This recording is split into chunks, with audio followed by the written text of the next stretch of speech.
बोले श्यावर रामचंद्र भगवान की जय। महर्षि वाल्मीकि भगवान की जय। श्री हनुमान जी महाराज की जय।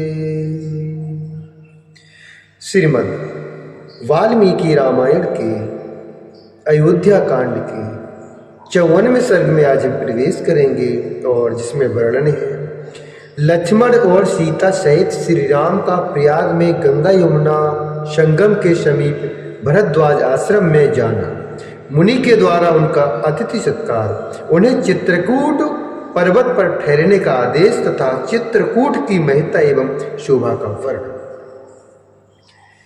उस महान वृक्ष के नीचे वह सुंदर रात बिताकर वे सब लोग निर्मल सूर्योदय काल में उस स्थान से आगे को प्रस्थित हुए, अर्थात आगे के लिए उन्होंने प्रस्थान किया जहाँ भागीरथी गंगा से यमुना मिलती है। उस स्थान पर जाने के लिए वे महान वन के भीतर से होकर यात्रा करने लगे।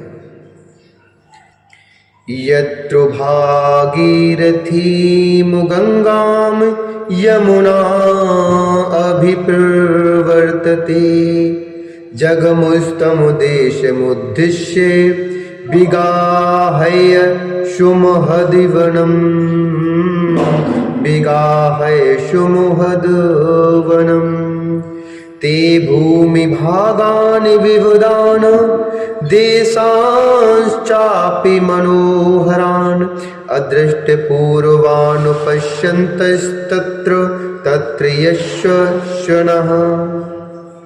जहाँ भागीरथी गंगा से यमुना मिलती है उस स्थान पर जाने के लिए वे महान वन के भीतर से होकर यात्रा करने लगे। वे तीनों यशस्वी यात्री मार्ग में जहाँ तहाँ जो पहले कभी देखने में नहीं आए थे ऐसे अनेक प्रकार के भूभाग तथा मनोहर प्रदेश देखते हुए आगे बढ़ रहे थे। सुखपूर्वक आराम से बैठते उठते यात्रा करते हुए उन तीनों ने फूलों से शोभित भांति भांति के वृक्षों का दर्शन किया। इस प्रकार जब दिन प्रायः समाप्त हो चला तब श्री राम ने लक्ष्मण से कहा, हे सुमित्रानंदन, वही देखो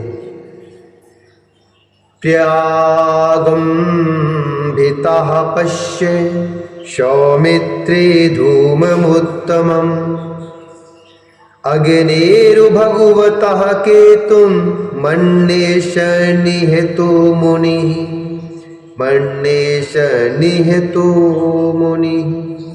नूनं प्राप्ता इष्म संभेदं गंगा यमुनायोर्वयम् तथा हि श्रूयते शब्दो वारिणोर्वारिघर्षजः।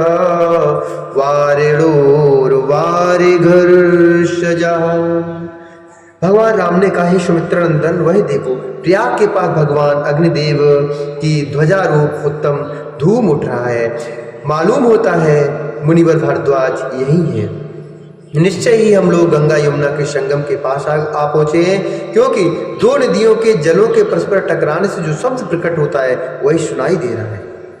वन में उत्पन्न हुए फल मूल और काष्ठ आदि से जीविका चलाने वाले लोगों ने जो लकड़ियां काटी हैं वे दिखाई देती हैं, तथा जिनकी लकड़ियां काटी गई हैं वे नाना प्रकार के वृक्ष भी आश्रम के समीप दृष्टिगोचर हो रहे हैं। इस प्रकार बातचीत करते हुए वे दोनों धनुर्धर वीर श्री राम और लक्ष्मण सूर्यास्त होते होते गंगा यमुना के संगम के समीप मुनिवर भरद्वाज के आश्रम में जा पहुंचे। श्री रामचंद्र जी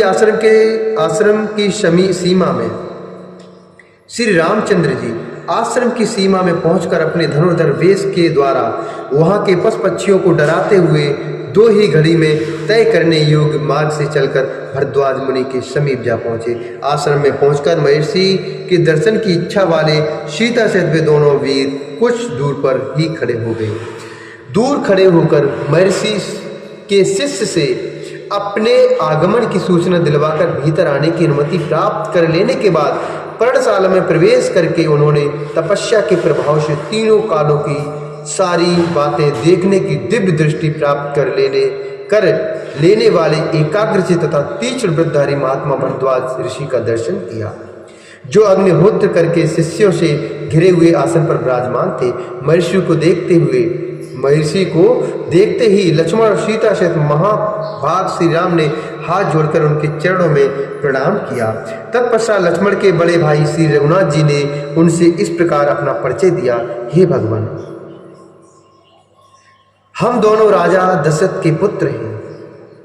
मेरा नाम राम और इनका नाम लक्ष्मण है। ये विदेह राज जनक की पुत्री और मेरी कल्याणमयी पत्नी सती साध्वी सीता है, जो निर्जन तपोवन में भी मेरा साथ देने के लिए आई है। पिता की आज्ञा से मुझे वन की ओर आते देखकर ये मेरे प्रिय अनुज भाई सुमित्रा कुमार लक्ष्मण भी वन में ही रहने का व्रत लेकर मेरे पीछे पीछे चले आए हैं। हे भगवान, इस प्रकार पिता की आज्ञा से हम तीनों तपोवन में जाएंगे और वहाँ फल मूल का आहार करते हुए धर्म का ही आचरण करेंगे। परम बुद्धिमान राजकुमार श्री राम का वह वचन सुनकर धर्मात्मा भरद्वाज मुनि ने उनके लिए आतिथ्य सत्कार के रूप में एक गौ तथा अर्घ्य जल समर्पित किए। उन तपस्वी महात्मा ने उन सबको नाना प्रकार के अन्न रस और जंगली फल मूल प्रदान किए, साथ ही उनके ठहरने के लिए स्थान की व्यवस्था भी की। महर्षि के चारों ओर मृग, पक्षी और ऋषि मुनि बैठे थे और उनके बीच में भी विराजमान थे। उन्होंने अपने आश्रम पर अतिथि रूप में पधारे हुए श्री राम का स्वागत पूर्वक सत्कार किया। उनके उस सत्कार को ग्रहण करके श्री रामचंद्र जी जब आसन पर विराजमान हुए, तब भरद्वाज जी ने उनसे यह धर्मयुक्त वचन कहा। हे ककुस्थ कुलभूषण श्री राम, चिरस्य खलु काकुत्स्थ पश्यामिह मुपागतम्। चिरस्य खलु काकुत्स्थ पश्यामिह मुपागतम्। श्रुतं तव मया चैव विवासनम कारणम्। श्रुतं तव मया चैव विवासनम कारणम्।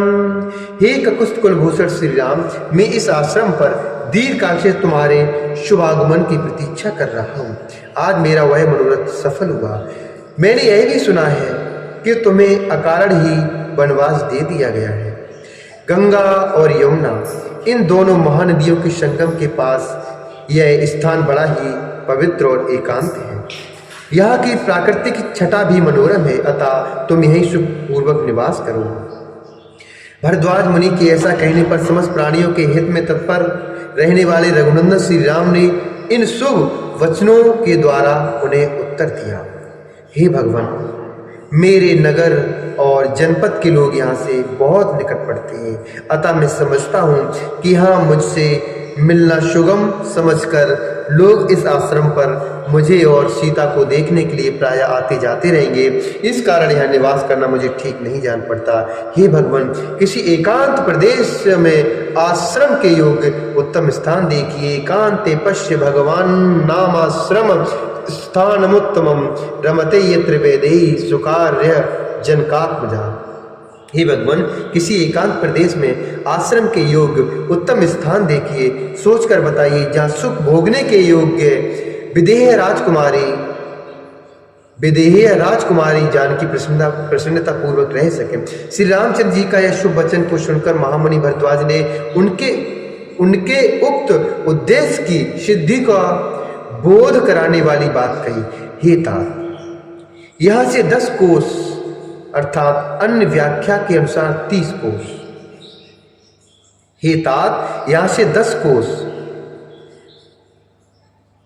रामायण शिरोमणिकार 10 कोस का अर्थ 30 कोस करते हैं और 10 चा ऐसी व्युत्पत्ति करके एक शेष के नियमानुसार एक ही 10 का प्रयोग होने पर भी उसे 30 सांख्य का बोधक मानते हैं। प्रयाग से चित्रकूट की दूरी लगभग 28 कोस मानी जाती है, जो उपयुक्त संख्या से मिलती जुलती है। आधुनिक माप के अनुसार प्रयाग से चित्रकूट 80 मील है। इस हिसाब से 40 कोस की दूरी हुई, परंतु पहले का क्रॉस मान आधुनिक मान से कुछ बड़ा रहा होगा। यह तभी यह अंतर है। भरद्वाज जी ने बोला भगवान राम से, हे तात, यहाँ से 10 कोस की दूरी पर एक सुंदर और महर्षियों द्वारा सेवित परम पवित्र पर्वत है, जिस पर तुम्हें निवास करना चाहिए। उस पर बहुत से लंगूर विचरते रहते हैं। वहाँ वानर और रीछ भी निवास करते हैं। वह पर्वत चित्रकूट नामक नाम से विख्यात है और गंधमादन के समान मनोहर है। जब मनुष्य चित्रकूट के शिखरों का दर्शन कर लेता है, तब कल्याणकारी पुण्य कर्मों का फल पा लेता है और कभी पाप में मन नहीं लगाता है। वहाँ बहुत से ऋषि, जिनके सिर के बाल वृद्धावस्था के कारण खोपड़ी की भांति सफेद हो गए हैं, तपस्या द्वारा सैकड़ों वर्षों तक क्रीड़ा करके स्वर्गलोक को चले गए हैं। उसी पर्वत को मैं तुम्हारे लिए एकांतवास के योग्य और सुखद मानता हूँ। अथवा श्री राम, तुम वनवास के उद्देश्य से मेरे साथ उस आश्रम पर ही रहो। ऐसा कहकर भरद्वाज जी ने पत्नी और भ्राता सहित प्रिय अतिथि श्री राम का हर्ष बढ़ाते हुए सब प्रकार की मनोवांछित वस्तुओं द्वारा उन सबका आतिथ्य सत्कार किया। प्रयाग में श्री रामचंद्र जी महर्षि के पास बैठकर विचित्र बातें कर रहे। प्रयाग में श्री रामचंद्र जी महर्षि के पास बैठकर विचित्र बातें करते रहे। इतने में ही पुण्यमयी रात्रि का आगमन हुआ। वे सुख भोगने योग्य होने पर भी परिश्रम से बहुत थक गए थे। इसलिए भरद्वाज मुनि के उस मनोहर आश्रम में श्री राम ने लक्ष्मण और सीता के साथ सुखपूर्वक वह रात्रि को व्यतीत किया। तदंतर जब रात बीती और प्रातःकाल हुआ, तब पुरुष सिंह श्री राम प्रज्वलित तेज वाले भरद्वाज मुनि के पास गए और बोले, हे भगवन, शर्वरी मो भगवन्नद्ध सत्यशील तवाश्रमे उषिता इष्मो वसति मनुजानातु नो भवान्। उषिता इष्मोह वसति मनुजानातु नो भवान्।